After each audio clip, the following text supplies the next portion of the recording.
Una,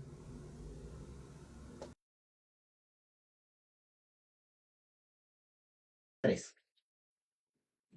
Bienvenidas y bienvenidos a este primer episodio del podcast Psijonig Dialogando. Este espacio es gestionado por la Asociación de Abogados y Notarios Mayas de Guatemala y estaremos también enlazados con las radios comunitarias del movimiento de radios comunitarias indígenas de Guatemala y también a través de Factor 4. En este primer episodio de nuestro podcast vamos a conversar sobre el tema de la criminalización y para eso nos acompañan dos personas muy importantes y especiales que nos van a compartir su experiencia en el tema, también sus vivencias, pero también la parte legal y para eso le queremos dar la bienvenida a nuestra invitada, Nancy Cinto. Bienvenida. Hola Dulce, buenas tardes, mucho gusto. Gracias. Mujeres indígenas, ¿verdad? Son mis referentes políticos y pues que me han llevado siempre a la defensa de los derechos individuales y colectivos. Muy bien, muchas gracias. Bienvenida, Nancy. Y pues también queremos conocer un poquito más al abogado Cristian Ochins y también él nos comparte ahí algunos datos, ¿verdad? De desde cuándo litiga y desde hace cuánto también está en la asociación. Gracias, Dulce. Sí, por supuesto, también, igual que Nancy, pues hemos militado en otros espacios sociales en donde también hemos aportado y también hemos aprendido de liderazgo que también nos han enseñado en este caminar y sobre todo, pues nos han convencido de la necesidad de involucrarnos a la defensa de derechos colectivos.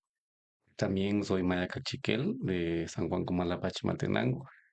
Y pues desde hace ya unos años venimos ejerciendo la defensa de derechos de pueblos indígenas a través del litigio, ¿no? Y el litigio estratégico como una herramienta fundamental para demandar derechos históricos, como también defender a liderazgos que de alguna manera pues están siendo criminalizados o perseguidos penalmente o políticamente.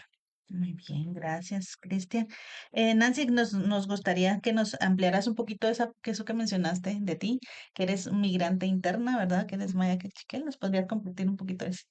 Bueno, sí, mis padres y mi ombligo están en San Andrés Iztapa, Chimaltenango, pues que aparentemente está muy cerca de la ciudad. Sin embargo, pues ya llevo mucho tiempo viviendo en la ciudad, casi 25 o 28 años viviendo en la ciudad. Porque mi abuela desde los 12 años pues migró también a la ciudad, ¿verdad? Bajo la narrativa o la búsqueda de esas mejores condiciones, ¿no? Que siempre se han hablado dentro del país. Entonces, bajo esa dinámica de desplazamiento, digamos, interno, también pues de alguna forma me reconozco como migrante interna, ¿verdad? Entonces vivo en Boca del Monte, Vía Canales, que es un lugar también reconocido o catalogado, mejor dicho, como un área roja. Pues, ¿verdad? Casi que muchas de las zonas de la ciudad o algunos lugares de la ciudad también pues son identificados como estos puntos. Gracias. El país es un punto rojo a veces. Literalmente. Sí, bueno, pues entonces ya para entrar un poquito en materia, ¿verdad? El tema de la criminalización, su proceso, ¿verdad? Ya viene de hace algunos años, pero digamos el punto máximo fue en ese noviembre, ¿verdad? De 2021. Entonces, nos gustaría que nos compartieras justo, ¿verdad? ¿Por qué tú participaste en esas movilizaciones? Estábamos, digamos, como entre pandemia y ya con algunas menos restricciones, ¿verdad? Pero ya estábamos saliendo a las calles y pues hubo una manifestación ahí, ¿verdad? Entonces, ¿nos podrías contar qué te motivó a ir? Sí, bueno, creo que muchas veces a partir como el proceso de criminalización se centra esta pregunta de por qué salí, ¿no? Creo que anteriormente a esta manifestación del 21 de noviembre han existido como otras manifestaciones, incluso muchísimo antes del 2015, ¿no? Entonces, pues siempre he estado, digamos, en espacios como el espacio público, ¿verdad? O en las manifestaciones. Y este espacio del 21N, pues no fue la excepción, ¿verdad? Aparte que veníamos del confinamiento, como tú ya lo has mencionado, había una frustración, digamos, generalizada, porque no era solo mía, era una frustración generalizada en relación al tema de cómo se manejó la pandemia de ese momento, pero también creo que lo más indignante fue el hecho de la aprobación de un presupuesto que no representaba las demandas populares, digamos, o en ese momento recuerdo con el PDH anterior, digamos, pues se le había recortado el presupuesto, se le da al Parlamento Centroamericano, se le da al Ejército, y la prioridad en ese momento era la infraestructura y la salud pública, ¿no? Entonces, esas exigencias en su momento de indiferencia aparte al Estado, como cualquier en otro momento, pues sí generó una indignación colectiva, una autoconvocación también, ¿verdad? De asistir a las manifestaciones, porque sí considero que todas las personas que asistimos en estos espacios de manifestaciones, a veces lo hacemos de manera, digamos, nos identificamos con alguna organización, pero también nos autoconvocamos, ¿verdad? A ser parte de estas manifestaciones. Por esa línea, considero importante haber esta, digamos, y pues que en su momento pues no había ido sola, sí había ido con amigos, había ido con mi familia, incluso con mi madre y mi hermana. Entonces también decir que son estos espacios, ¿verdad? Para manifestar también. Sí, interesante porque justo como mencionas, ¿verdad? El 2015 hubo bastante movimiento en cuanto a las movilizaciones sociales y en ese momento también del 2021, pues la gente también tenía como, después de estar encerrada, ¿verdad? No sé si Cristian ahí recuerda algo importante también de esas fechas, ¿verdad? Porque hubo bastante denuncia, sobre todo en redes sociales, sobre cómo se estaba manejando la pandemia, pero ya luego, pues, la gente decide salir a la calle. Ahí no sé si quieres, Cristian, agregar algo de esas épocas. Sí, por supuesto había mucha indignación de parte de la sociedad porque el presupuesto pues se estaba destinando a otras cuestiones que no eran prioritarias. En ese entonces los hospitales, teníamos hospitales temporales en precarias condiciones, un presupuesto desfinanciado y lo que se estaba financiando pues eran más sectores que pues que no eran necesarios en ese momento y creo que sí hubo un hasta aquí de la sociedad guatemalteca, ¿no? Y que muchos salieron a manifestar en redes y por supuesto también a manifestar físicamente en el Congreso y en otros espacios públicos para hacer oír la voz de esa sociedad cansada de tanta corrupción, de, de no ver la necesidad de la población, que en ese entonces pues era asignarle fondos a salud para que haya una atención integral adecuada a la población que estaba viviendo los embates de la pandemia. Sí, pues igual, ¿verdad? Mencionarle a quienes nos sintonizan, pues tal vez que no muchas cosas han cambiado, ¿verdad? Seguimos, como dice Nancy, siendo autoconvocados porque las condiciones siguen iguales o a veces podemos pensar que peores, ¿verdad? Pero bueno, volviendo a ese momento, Nancy, ¿nos podrías compartir un poquito, ¿verdad? Quizás pueda ser una pregunta algo fuerte o recordar todo eso. ¿Nos podrías describir, ¿verdad? ¿Cómo viviste ese momento? Que también fue muy mediático, ¿verdad? Para algunas personas que estaban en sus casas viendo, ¿verdad? Fue bastante por redes sociales, pero pues tú estabas ahí en ese momento y fuiste una de las personas que fue agredida por las fuerzas represivas, ¿verdad? En ese momento, sí. Si nos pudieras compartir eso. Sí, yo creo que, digamos, como las sensaciones vienen después de la agresión, ¿verdad? Después también del impacto mediático. Yo creo que en el momento como tal de la agresión, pues podría decir, digamos, que no sentí nada, ¿verdad? Por la adrenalina, por la tensión también que en ese momento estaba sucediendo. Había mucho gas lacrimógeno, había mucha gente gritando, corriendo, había una resistencia también por la catedral, digamos, para que la policía no pasara a la plaza, donde también aparentemente, digamos, también se quiso afirmar que quienes estaban en la plaza eran pacíficos y quienes estábamos en la novena no, digamos.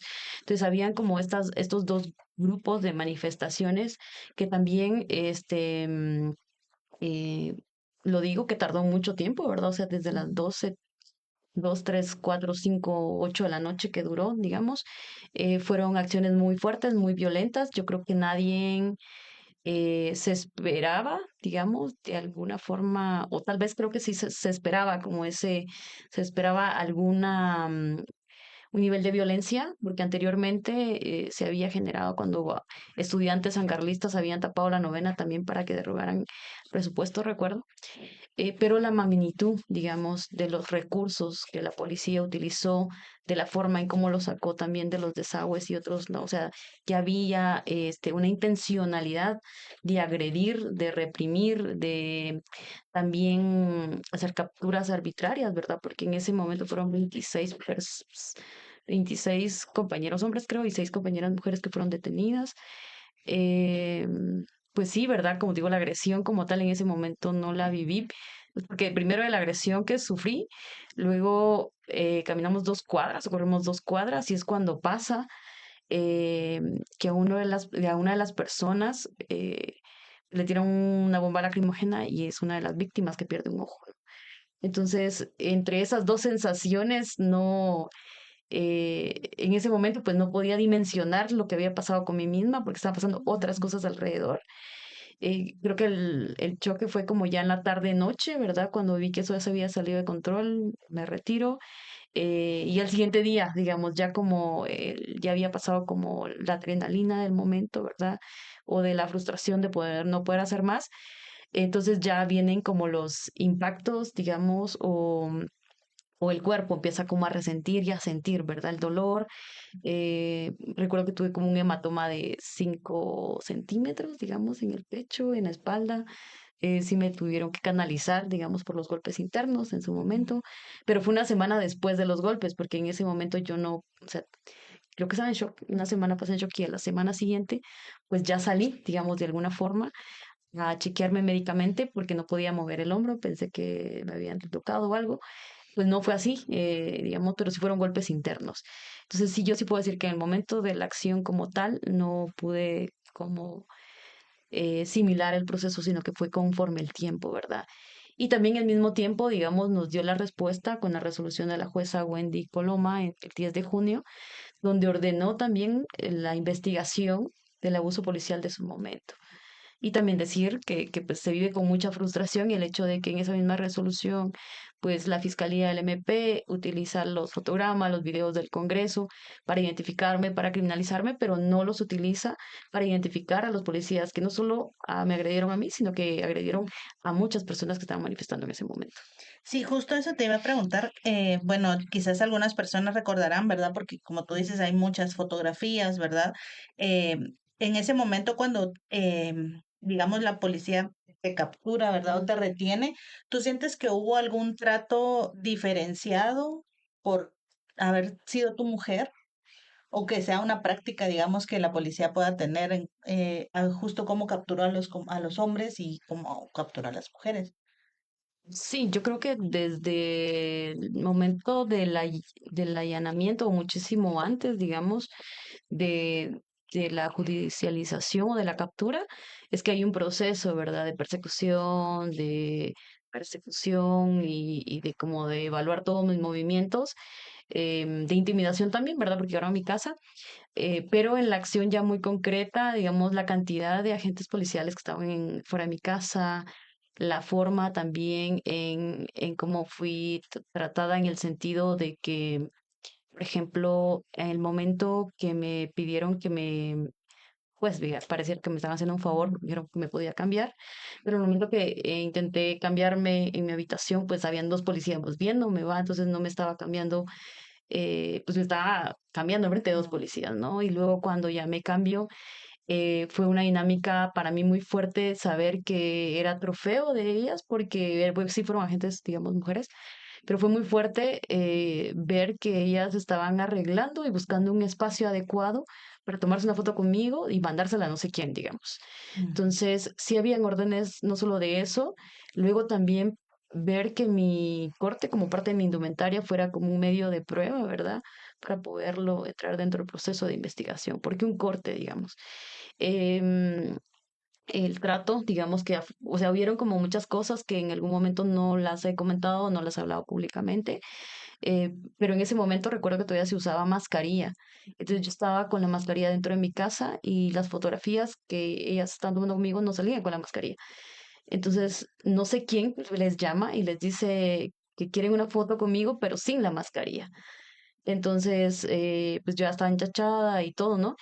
Y me suben a la patrulla y les dicen, no, es que no se lo pueden llevar sin una fotografía, sin la mascarilla, ¿va? Y entonces ahí fue donde me dio un poco de miedo porque dijeron, no, hay que bajarnos en tal punto y la bajamos y nos tomamos fotos y no sé qué. Y entonces dije, no, yo no me bajo y no me quito la mascarilla. Pero era la insistencia, creo yo, digamos, al final de denigrar la imagen de una, ¿verdad? Enchachada, el rostro, pues también los gestos del rostro, la mirada. Para ellos dicen muchas cosas y para ellos era importante saber qué decía mi mirada o qué decía mi rostro, me imagino yo en ese momento.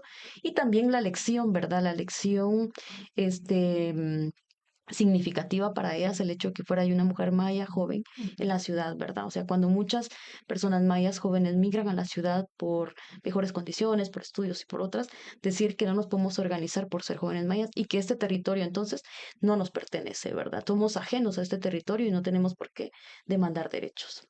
Mira, muy interesante, ¿verdad? ¿Cómo lo viviste, ¿verdad? Me imagino que fue difícil para ti, también para tu familia. Vamos a ver esto. Pero quisiera preguntarle a Cristian justo en esto que mencionas, ¿verdad? En el trato o cómo fue, digamos, su detención. Podría haber alguna, bueno, como lo que menciona, ¿verdad? De la forma en que la agarran y todas las fotografías, videos, ¿verdad? Sirven para evidenciar que la participación de ella, pero no de las agresiones policiales. ¿Qué podríamos decir de eso, verdad? De no, bueno, de que la quieren bajar y le quieren tomar fotografías, eso está bien, es normal, o como lo podríamos leer. Desde la Sí, parte legal, perdón. no, por supuesto, pues desde la parte legal, pues no hay nada que justifique esa intención, ese actuar policial, ¿no? Esa intención pues está totalmente al margen de la ley, porque pues la ley únicamente les dice a ellos que tienen que pues proceder, si hay una orden de captura, pues proceder a allanar, a registrar la casa, incautar las pruebas que consideren y pues capturar a la persona. Basta con la identificación de su DPI, de que Nancy les confirmó que era ella, la identificaron, pues con eso era más que suficiente, ¿verdad? Y ya vemos que luego pues empiezan a circular fotografías y la intención, como decía Nancy, pues de publicar su captura, ¿no? Y que pues había sido como un logro bastante grande para ellos el capturar a Nancy.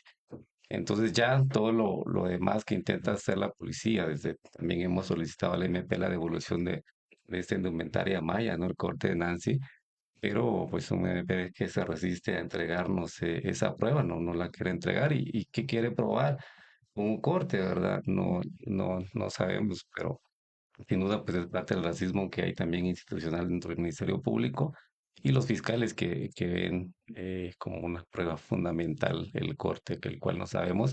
Y dicho sea de paso, en las pruebas que presentó, no presentó el corte, ¿no? Nunca. Entonces, nunca lo Mm, utilizó como cuando hizo su presentación de pruebas, nunca presentó el corte como un indicio de qué, ¿verdad? Ujú. Entonces, pero aparte de eso no lo quiere devolver, ¿no? Entonces, es una resistencia que tiene el MP de no devolver el corte.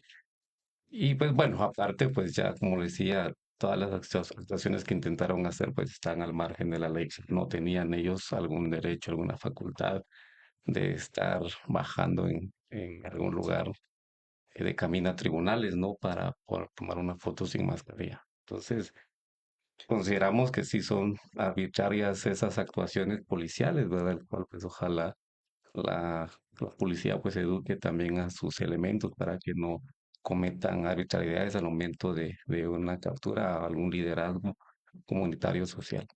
Muy bien, gracias.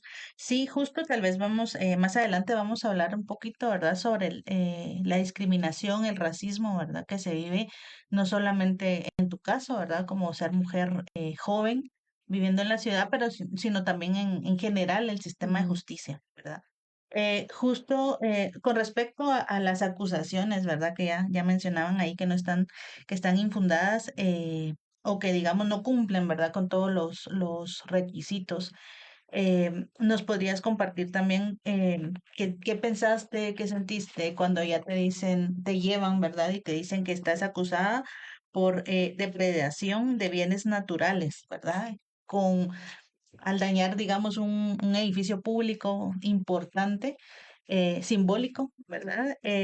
Pero que también tiene una pena, digamos, de 10 años en comparación con otros delitos. ¿Cómo lo viviste, verdad? ¿Qué sentiste cuando te dicen esto? Bueno, pues creo que en ese momento era eh, como te digo, no podía como procesar todo, digamos. Creo que cuando los veo en mi puerta era como, ¿por qué? ¿Va? Porque al final, digamos, qué fuerte también, digamos, no solo te violentan o te agreden en el momento de la manifestación, sino que todavía te detienen, ¿no? ¿Por qué? Entonces, creo que lo más fuerte ya fue en la audiencia de primera declaración, ¿verdad? Para poder abordar por qué se me había, digamos, judicializado, y fue el hecho del delito de depredación de bienes culturales.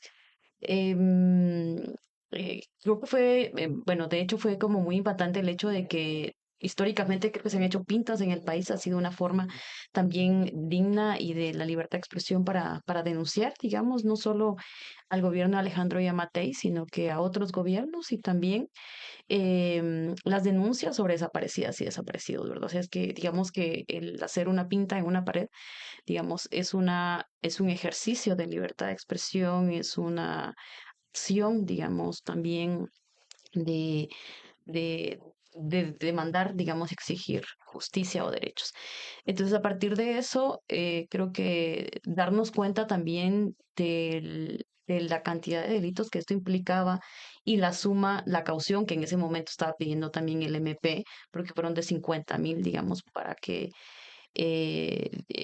ajá, para poder, digamos, salir por lo menos de arresto domiciliario, era un exceso, ¿no? O sea, 50.000. También era una forma también como de retenerme.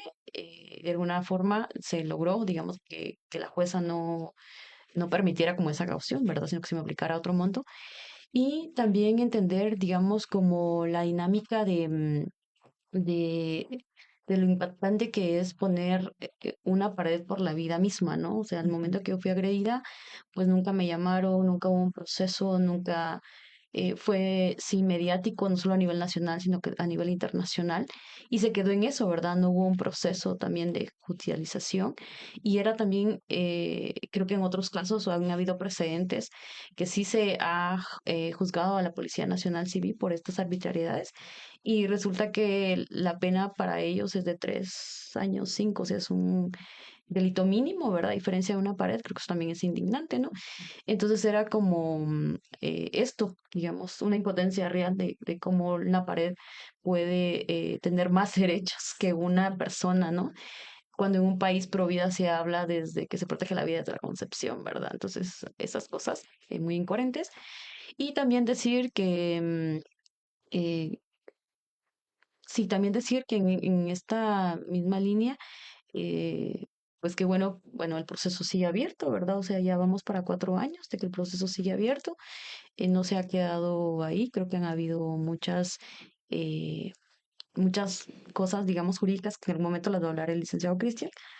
Entonces sí decir eso, ¿verdad? Y que también, digamos, se evidenció en algún momento de que no había fundamento y que también el Congreso de la República no cumplía con la esencia, digamos, se me señaló de a dañar no solo una pared, sino que la identidad nacional. Hasta hoy día, aunque estemos en un gobierno, digamos, progresista o democrático, como lo quiera hallar, la gente todavía no se siente identificada con el Congreso. Entonces, digo, ¿cuál identidad nacional? O sea, ¿cómo el Congreso de la República va a representar una identidad? Nos puede representar algún diputado, ¿verdad? Específicamente, pero el Congreso como institucionalidad no nos representa, ¿verdad? Y históricamente también ha sido una institución para legislar en contra de los pueblos indígenas y de derechos humanos, mujeres, la comunidad LGBT más, ¿verdad? Y también contra las semillas y todo lo que podemos hablar. Sí, justo, ¿verdad? Un congreso que representa otros intereses. Ujú, Con respecto al tema de la que mencionabas, ¿verdad? De pintar o empapelar, justo es una práctica común y uno lo puede ver en cualquier calle de la ciudad, una pinta, una foto, eh, es común, ¿verdad? Y entonces ahí sí que habría que pensar a cuántas personas más tendrían que detener para evitar este tipo de cosas, ¿no? Como una práctica de libre expresión. Em, Justo entonces ahora con Cristian, con respecto a este delito, ¿verdad? De depredación de bienes culturales, si nos podría ampliar un poquito, ¿verdad? ¿Qué significa? Y también esto al ser un espacio que representa, ¿verdad? La nacionalidad o esto en el país, ¿nos? Sí, Por supuesto, es importante que Guatemala tenga leyes que protejan el patrimonio cultural, ¿no? Pues también nosotros hemos denunciado, por ejemplo, que el gobierno ha sacado pues varios vestigios mayas importantes cuando no los debía de sacar, ¿verdad? Entonces ellos han alterado, han manipulado las leyes administrativas para exponer en museos internacionales piezas arqueológicas mayas, ¿verdad? Que tienen prohibición de salir del país y nosotros hemos agotado la ley de protección del patrimonio cultural, pero pues es curioso, ¿no? Porque el mismo juzgado que lleva el caso de Nancy, pues nosotros denunciamos al ministro de Cultura anterior a este gobierno y que él pues había autorizado pues la exposición en Estados Unidos, eh, piezas arqueológicas mayas, ¿verdad? Entonces, pero pues, y así como a él y a otros trabajadores del Ministerio de Cultura, pues se les denunció en el marco de esta ley de protección del patrimonio cultural. Sin embargo, pues la misma jueza que nos alteró la audiencia, la última audiencia que tuvimos de ofrecimiento de prueba, la misma jueza desestimó el caso, no clausuró el proceso, no hubo más investigación del caso en contra de funcionarios y empleados del Ministerio de Cultura que pues han visto, se han enriquecido en base a estas exposiciones en museos internacionales de piezas mayas, ¿no? Pero ya a partir el caso de Nancy, pues es donde empezamos a diferenciar cómo para algunos sí aplica esta ley y para otros no aplica esta ley.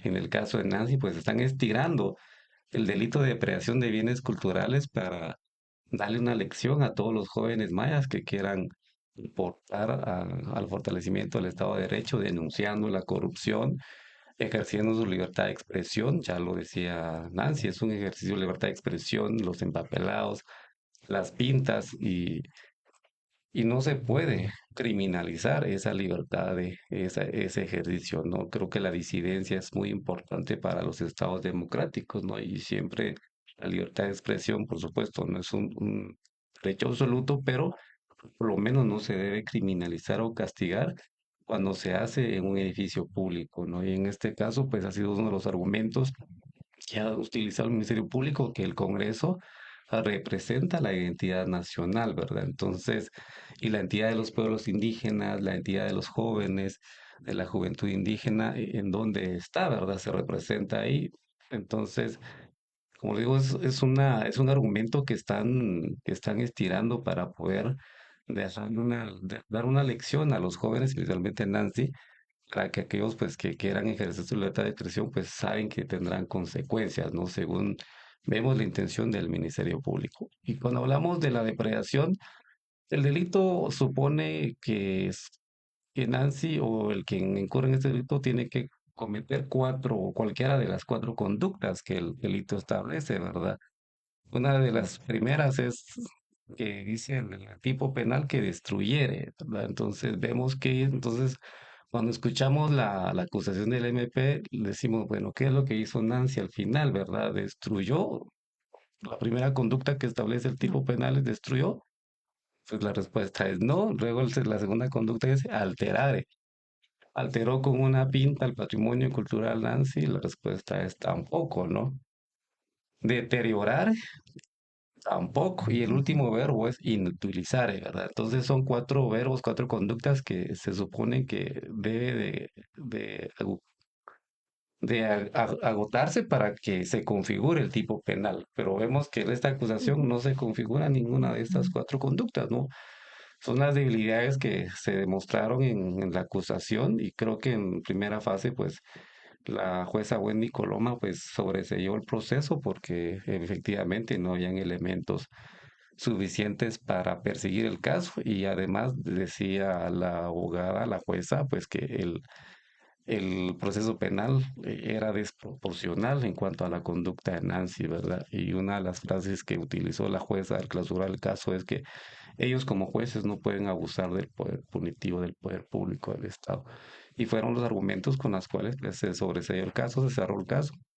Pero pues el sistema de justicia pues insiste, ¿no? En dejar esta elección, impugna la resolución y pues y hoy tenemos una ordenanza de que el caso siga abierto, ¿no? Entonces ya llevamos 4 años con este proceso por supuesto, pues desgastante para el sistema de justicia, porque hay otros casos muy importantes de que se le debiese dar seguimiento, pero pues consideramos que acá hay una intención de seguir dejando lecciones en contra de las juventudes que se resisten o que manifiestan su descontento frente a la administración pública. Gracias, Cristian, por explicar, ¿verdad? Y por aclarar justo para quienes están ahí, porque creo que sí hubo mucha gente que se rasgó las vestiduras, ¿verdad? No, que es un edificio antiguo, que no sé qué, etcétera, pero apegándonos, ¿verdad? A lo que dice el artículo, pues justamente no, ¿verdad?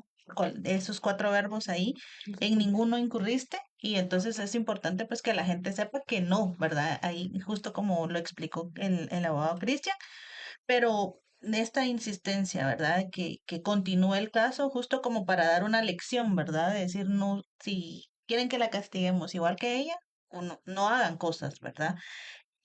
Volviendo a que el caso, digamos, se reabrió, en qué momento están o qué esperan, ¿verdad? En lo pronto, ¿verdad? Que se pueda resolver para que ya dejen a Nancy tranquila. Sí, bueno, lamentablemente, pues acá hay una ordenanza de una sala de apelaciones que dijo que el caso debe seguir a debate, ¿no? Su siguiente etapa procesal es el debate oral y público, ¿no? Donde pues nosotros vamos a cuestionar los medios de prueba que presenta el Ministerio Público y que todo lo que presenta no va a concluir en no va a configurar ninguna de las conductas que establece el delito de depredación de bienes culturales, ¿no?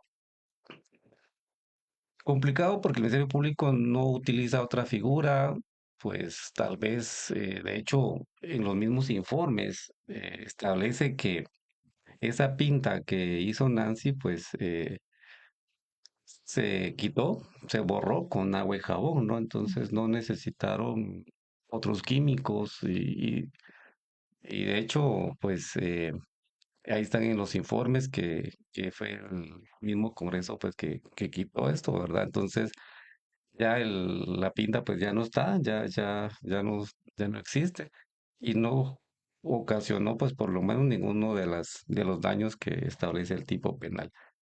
Pero pues el problema es que este tipo penal tiene una pena mínima de 6 años y la pena máxima es de 9 años.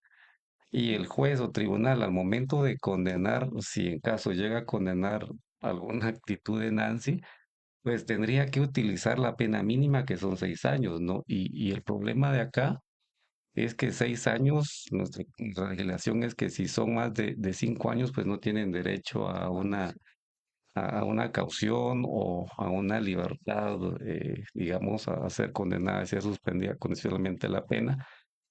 Si en caso Nancy fuese condenada, pues sí o sí tendría que estar 6 años detenida, ¿verdad? Privada de su libertad en base pues a una actitud que supuestamente cometió. Entonces, la pena mínima son 6 años, la máxima son 9. Entonces, el juez solo va a tener ese parámetro de condena. No puede decir la voy a condenar a 1 año, a 2 años, porque la misma ley le está diciendo al juez que son 6 años como mínimo castigar alguna de estas conductas que establece el artículo. ¿En dónde estamos hasta este momento? Pues estamos en este momento previo a iniciar el debate, pero pues en una audiencia se dieron muchas irregularidades y arbitrariedades por parte de la jueza, que no nos aceptó muchos medios que nosotros queríamos proponer para el debate, entonces no nos aceptó los medios, aceptó casi que todos los del Ministerio Público y los nuestros ninguno. Aparte, pues hubo otras actitudes de interrumpir las audiencias, de silenciar a los mismos abogados cuando la ley les prohíbe a los mismos jueces interrumpir cuando el abogado está interviniendo, argumentando, ¿no? Y ella pues incurrió en esas arbitrariedades al momento de llevarse a cabo la audiencia. Y esas arbitrariedades pues tampoco las íbamos a dejar en la impunidad y es que interpusimos un amparo ante la sala, el cual se declaró con lugar, y luego pues apeló el Ministerio Público ante la Corte de Constitucionalidad. Entonces el caso está ante la Corte de Constitucionalidad, aún no nos ha notificado, porque la sala dijo sí, acá hay actitudes arbitrarias de la juzgadora, que no debe de ser la conducta de una jueza, y por supuesto la misma sala sugirió que a la juzgadora pues se le abra un proceso administrativo, ¿verdad? Porque no es ético de un parte de un juez pues estar interrumpiendo a los abogados, ¿no? Entonces, esperaríamos que la Corte de Constitucionalidad confirme esa decisión que la sala pues reconoció de las actitudes arbitrarias de la juzgadora y pues esperaríamos que al resolverse el amparo pues tendríamos que ir a un debate, pero ya un debate pues con jueces que ojalá pues sean imparciales, independientes y no tengan sesgo, ¿no? O se presten al juego de querer eh, imponer unas lecciones, ¿no? Por el ejercicio de una libertad de expresión. Sí, qué lamentable.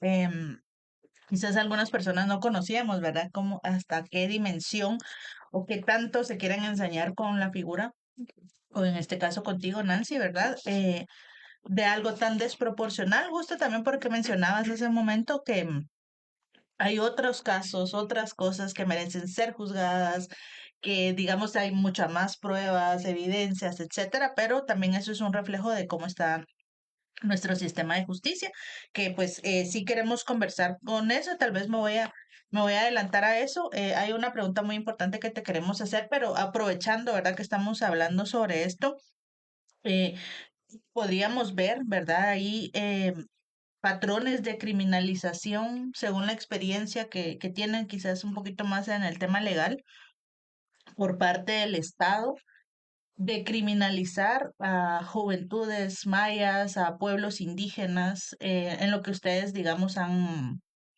trabajado desde la asociación. Sí, yo creo que, bueno, los patrones siempre, pues, sabemos que la criminalización ha sido una herramienta del poder público durante años, ¿verdad? Lo que son los primeros patrones que vemos es que utilizan cualquier tipo penal para perseguir a autoridades indígenas o liderazgos jóvenes, ¿no? Entonces, utilizan, por lo menos en algunos casos hemos visto, ¿no? Pues han utilizado 5 delitos, 6 delitos, en este caso, pues hay un delito, pero que tiene una pena muy, muy severa, ¿verdad? Entonces, son de los patrones que se evidencian y obviamente, pues luego, pues vemos también otros patrones, es la mediatización exagerada por Ujú. parte del Ministerio Público y el Poder Público al momento de las capturas, ¿no? Y por supuesto, la intención final de esta criminalización, pues, es dejar alguna lección en contra de liderazgos, en contra de actores sociales, de activistas, una lección de que no pueden ejercer sus derechos sin tener una consecuencia, ¿no? Entonces, pero pues creo que esa ha sido, pues, lo menos parte del ejercicio que hacemos, es la defensa. Y en muchos territorios, pues también pues buscan silenciar el ejercicio de autoridades indígenas con denuncias que van delitos, imagínense, desde secuestro, acusar de secuestro, de posesión de armas químicas y nucleares, ¿no? Entonces, utilizan su creatividad para poder silenciar esas voces, ¿no? De resistencia. Bueno, sí, justo vemos, ¿verdad? Como esa desproporción y todos los recursos que podrían o deberían de usarse, ¿verdad? Para el bien del pueblo, para atender las demandas de la sociedad, pues no, para, para a otro lado. Y volviendo entonces a ti, Nancy, a tu experiencia, ¿verdad? Como mujer joven, mujer maya, ¿cómo viviste o cómo ha sido para ti enfrentar este proceso de criminalización, judicialización a nivel personal, a nivel laboral, a tus estudios? ¿Cómo ha afectado toda tu vida, ¿verdad? Esto si nos pudieras compartir, porque claro, se utiliza tu figura como un referente de castigo, ¿verdad? Pero pues tú eres una persona, ¿verdad? Y entonces eso afecta a toda tu vida.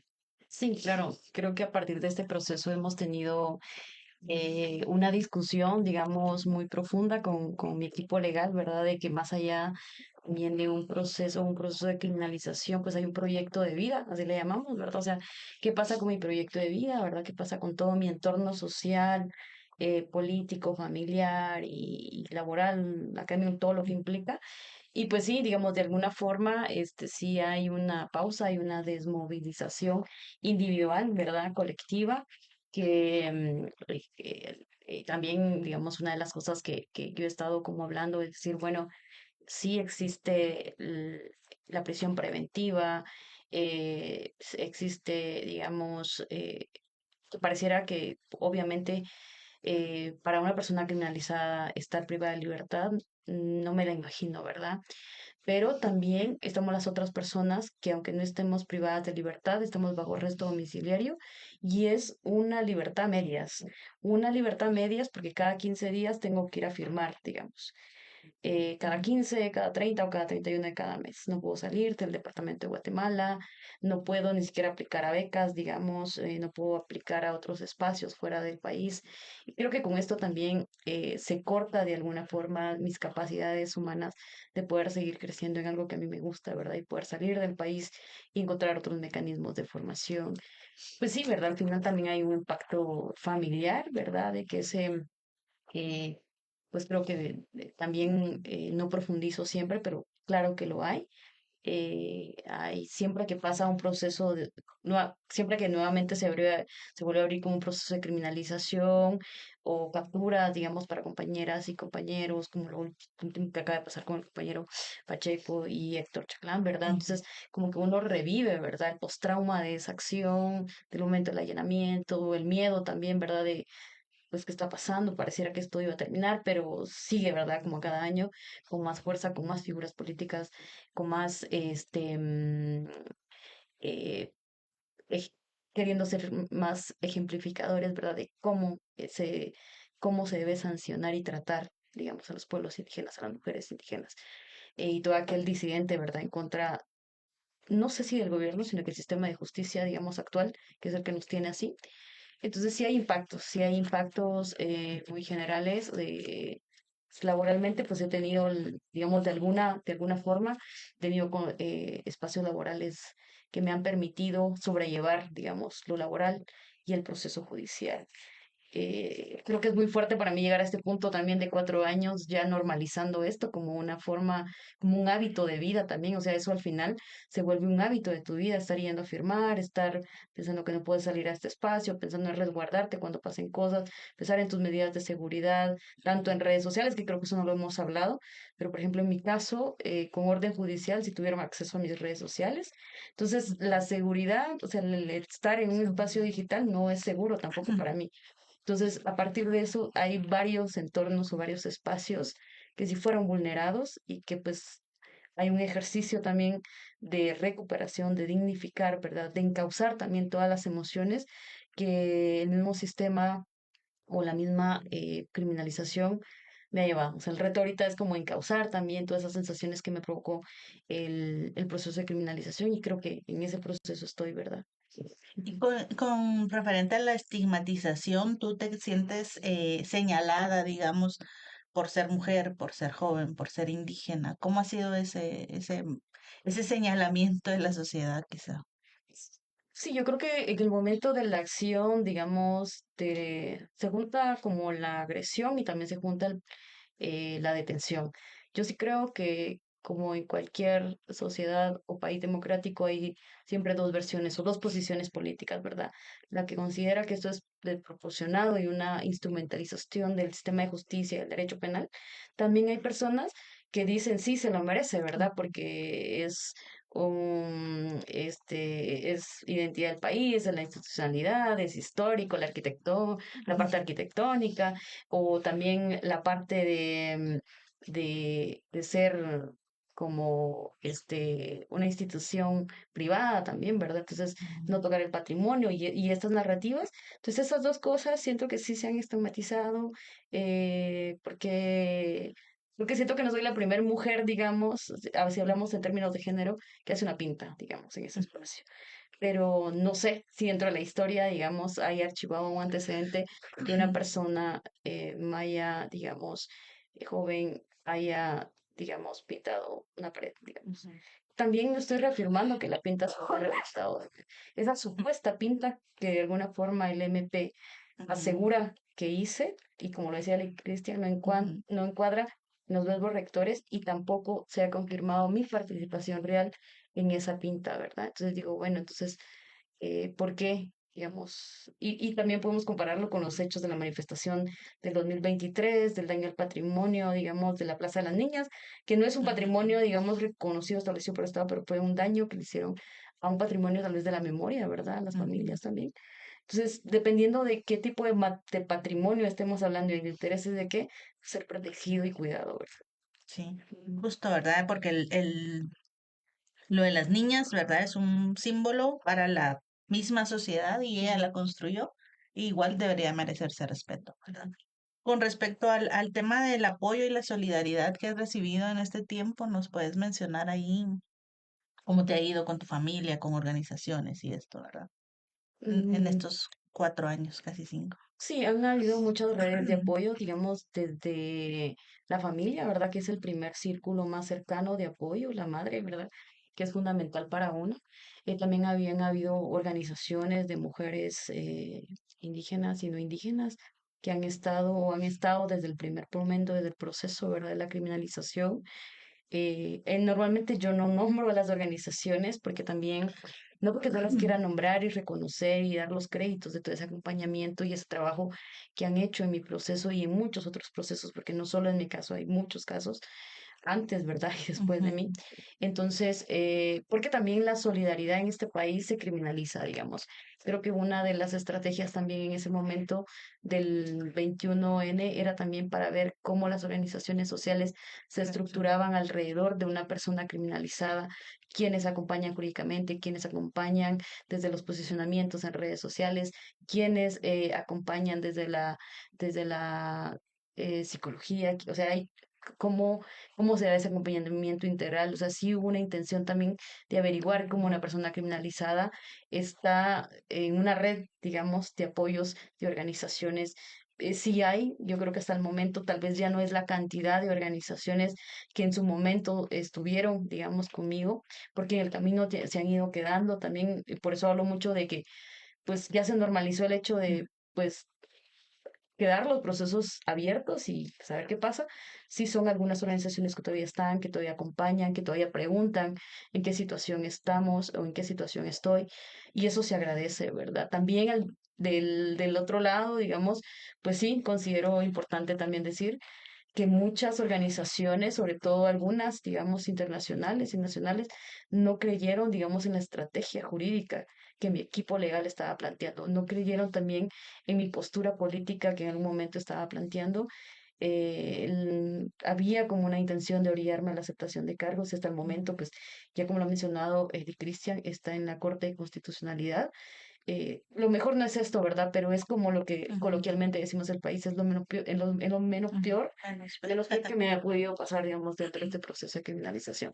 Entonces hubo de todo, ¿verdad? Como también no creen en la estrategia jurídica, que al final ha funcionado, digamos, cada paso que mi equipo legal fue dando fue jurídico, no fue político. Y nos sentamos en eso, porque si bien es cierto, el proceso fue político, jurídicamente teníamos que estar al nivel y demostramos en las audiencias que no tenían los fundamentos, ni argumentos, ni los medios de prueba para afirmar que yo había cometido este delito de depravación de los bienes.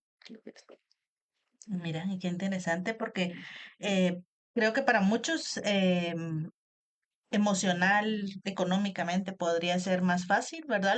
Lo vemos en en 1000 casos que hay y que aceptan cargos, una penita, una multita y ya se acabó, ¿verdad? Pero justo es como darle la razón y en este caso lo que se quiere precisamente es demostrar que no cometiste, ¿verdad? El delito. Sí, tal vez solo, digamos, este es mi caso muy personal, ¿verdad? O sea, tampoco la idea es como decir quienes aceptan cargos, pues lo están haciendo mal, porque también hay un sistema de justicia que los orilla a eso, Ujú, ¿verdad? Entonces, es una de las medidas también dignas ujú, con las que uno también tiene el derecho de decidir y salirse de este proceso, porque es lo que ujú. estamos viendo actualmente, ¿no? Sí, claro. Creo que algunas de las personas, ¿verdad? Que también fueron capturadas, también fue el camino, digamos, tal vez no más fácil, pero como tú dices, ¿verdad? Evaluando todo el entorno, pues es mejor aceptar los cargos, ¿verdad? Que sí, está bien porque eh, ya vemos, ¿verdad? Ya han pasado 4 años y sigues en esta lucha, Ujú. ¿verdad? Entonces sí, ambos caminos son válidos, pero digamos, y qué importante que menciones esto, ¿verdad? Que jurídicamente, pues ustedes tienen todo, ¿verdad? Para demostrar tu inocencia. Em, ya para ir un poquito cerrando, ¿verdad? Sobre los cambios que son necesarios o que necesitaríamos para que esto no suceda, ¿verdad? Como decíamos, hoy es tu caso, han habido otros atrás, que esperaríamos que no hubieran más adelante, pero pues sabemos cómo está el sistema de justicia, entonces, eh, ¿qué podríamos esperar o qué podría hacerse, verdad, para que esto no se repita, para que no se criminalice la protesta social? Porque, como decíamos, pues es algo que se viene dando o se ha dado todo este tiempo. Y si justo las condiciones no cambian, se va a seguir dando, ¿verdad? Quizás, Cristian, si nos puedes ahí dar algunas ideas. Que... Sí, por supuesto, creo que no debemos de permitir que se siga instrumentalizando el derecho penal para que pretender aleccionar a las jóvenes, a los jóvenes que hacen uso de sus derechos colectivos, ¿no? Y por supuesto insistir en que pues haya una política criminal del Ministerio Público que respete los derechos humanos y que utilice una ponderación de derechos. Ya lo decía Nancy, que pesa más mi libertad de expresión o un edificio, ¿no? Y además la identidad nacional no, pues en la Constitución no establece, o en esta ley de patrimonio cultural no establece que el edificio del Congreso, pues es un edificio que representa la identidad nacional, pues es algo que ellos están argumentando. Pero pues que considero también importante seguir insistiendo en los mecanismos internacionales. Creo que a nivel nacional, pues no hemos tenido pues alguna respuesta positiva. Pues creo que a nivel internacional sí hemos logrado tener algunas respuestas, pronunciamientos y esa vigilancia, ¿no? Que le hagan al Ministerio Público, al sistema de justicia, para que no se sigan dando este tipo de situaciones, ¿verdad? Y que esa ponderación de derechos priorice la vida, la libertad, la seguridad de las personas.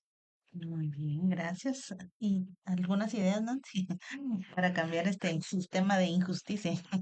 Pues yo creo que es completamente, bueno, es muy complejo, ¿verdad? Porque ya vemos que el gobierno actual pues muy puede tener voluntad política o dentro de su discurso o campaña por la recuperación de la institucionalidad y está siendo muy complicada recuperar esa institucionalidad cooptada.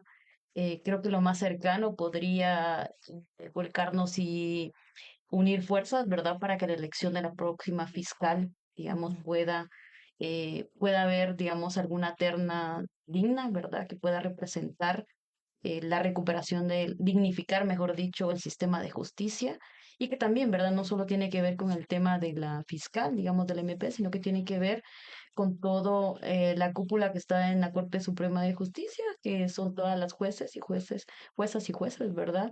Magistrados y otros que también están siendo cooptados. Entonces es una situación muy crítica, sin embargo, creo que hay situaciones o procesos que pueden sentar precedentes importantes y darnos pequeñas esperanzas.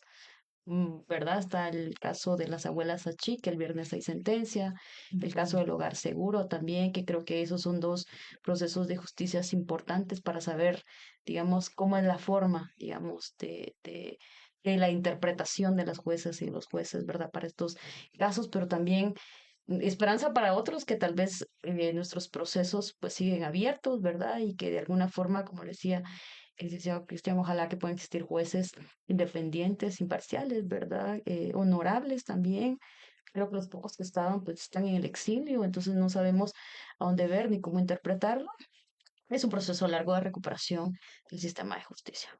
Sí, esperemos que, que este camino, ¿verdad? Vaya enderezándose y que pues en algún momento podamos ya hablar de justicia en el país, ya sean lo de la elección próxima de la fiscal, del Ministerio Público, la Corte de Constitucionalidad, la Corte Suprema de Justicia, todos estos instituciones que tienen que ver y que pues ya también han evidenciado, ¿verdad?, cómo están a favor de estos otros intereses que buscan principalmente la criminalización y silenciar a la sociedad, ¿verdad?, ante toda esta corrupción e injusticias que existen. Em, antes, para ir cerrando, algún consejo, ¿verdad? O cómo lo ves tú sigues siendo mujer, sigues viviendo injusticias, siguen pasando cosas. ¿Qué podrías decirle tú a las personas, verdad? Que van a seguir saliendo a las calles, van a seguir haciendo pintas, a seguir expresándose a expresar esta inconformidad con el sistema, ¿verdad? Que están ahí, pero que pueden estar en riesgo. ¿Qué les podrías decir?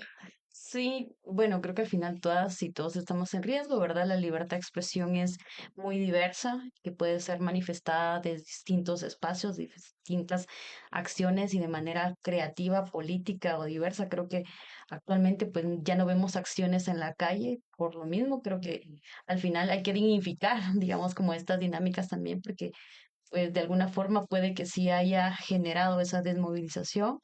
eh, Siempre es un reto constante, digamos, generar condiciones, y si no hay las condiciones, pues la gente siempre va a estar organizada, tal vez no en masas o magnitud como quisiéramos verlas, pero creo que muchas personas estamos haciendo cosas desde nuestros espacios donde nos movemos, donde existimos o donde habitamos, y eso creo que también es importante, ¿verdad? Creo que hay mucha frustración a veces porque no vemos las acciones en masas, en colectivos, pero sí, creo que sí hay cosas que se están moviendo, que se están haciendo y que están en el anonimato, no siempre también tienen que estar como mediáticamente diciendo que están haciendo cosas, o sea, sí están Ujú. pasando cosas. Es importante, digamos, que hagamos este trabajo o estas acciones de hormiga, ¿verdad? Que están. Y pues nos vulnera menos, creería yo, para no estar en el ojo público o en las acciones del MP o de otros actores políticos también, ¿verdad? Porque no son solo el sistema de justicia, sino que pueden ser dentro de las comunidades, con empresas hidroeléctricas, con alcaldes y otras, porque hay una infinidad de actores que pueden incomodarle las acciones de las personas. Entonces, pues eso, ¿verdad? Siempre creo que a siempre encauzar como las emociones, las acciones que puedan estar en contra, buscar siempre mecanismos de no al silencio, ¿verdad? Creo que también el no al silencio puede ser muy diverso y eso también nos puede ayudar mucho. Vienen las elecciones 2027 también y eso es sumamente importante. Claro, sí. Estaremos pendientes. Y a nivel legal, el licenciado Cristian, si nos puedes ahí dar algunas recomendaciones para quienes siguen en este activismo de calle. No, pues yo considero que debemos de ejercer siempre los derechos, ¿no? Y las leyes pues también están para protegernos frente a cualquier represión o criminalización, ¿no? Creo que hay mecanismos legales para defendernos y sobre todo pues mecanismos legales para seguir ejerciendo nuestros derechos, ¿no? La exigencia, la observancia y sobre todo pues la libertad de expresión, pues es uno de los derechos fundamentales que se deben de seguir ejerciendo, ¿no? Y que el Estado debe de respetar esa libertad de expresión del conglomerado social guatemalteco, ¿no? Entonces, mi recomendación es seguir ejerciendo derechos, ¿no? Creo que tenemos derecho a defender derechos y por supuesto a ejercer también nuestros derechos. Muy bien, muchísimas gracias. Por último, Nancy, vamos a seguir, decías tú, ¿verdad? Hay diferentes escenarios donde uno pueda expresarse. Vamos a seguir viendo en las calles para hacia dónde va encaminado tu activismo, cómo te ves, ¿verdad? A pesar de eh, esta situación legal que estás enfrentando. Sí, como te decía anteriormente, creo que encauzar todo lo que me ha pasado ha sido muy importante porque me ha permitido pues, hacer otras acciones, como te decía, como importantes, que no tienen que ser acciones de gran magnitud ni otras cosas, pero sigo estando desde mis formas de organizarme. Muy bien, muchísimas gracias. Entonces, ahí estamos, vamos a finalizar nuestro primer episodio de Tsijonig Diálogo, este podcast que está siendo gestionado y producido por la Asociación de Abogados y Notarios Mayas de Guatemala, NIMAJPU. Queremos también despedirnos de quienes estuvieron sintonizando a través del movimiento de radios comunitarias indígenas de Guatemala y también a través de las redes sociales de Factor 4. Esperamos encontrarnos en una nueva ocasión hablando justo sobre el contexto nacional, la coyuntura, el ejercicio de los derechos humanos y también todo este aspecto legal. También queremos enviar un saludo, ¿verdad? Como Nancy mencionó a los compañeros Carlos, Luis Pacheco y Luis Héctor. Pacheco y Héctor Chaclán, y así, ¿verdad? A todas estas personas que han sido criminalizadas o que están siendo judicializadas por defender derechos, defender la vida. Así que un saludo para ellos y esperamos sintonizarnos en una próxima ocasión. Muchas gracias. Gracias. Gracias.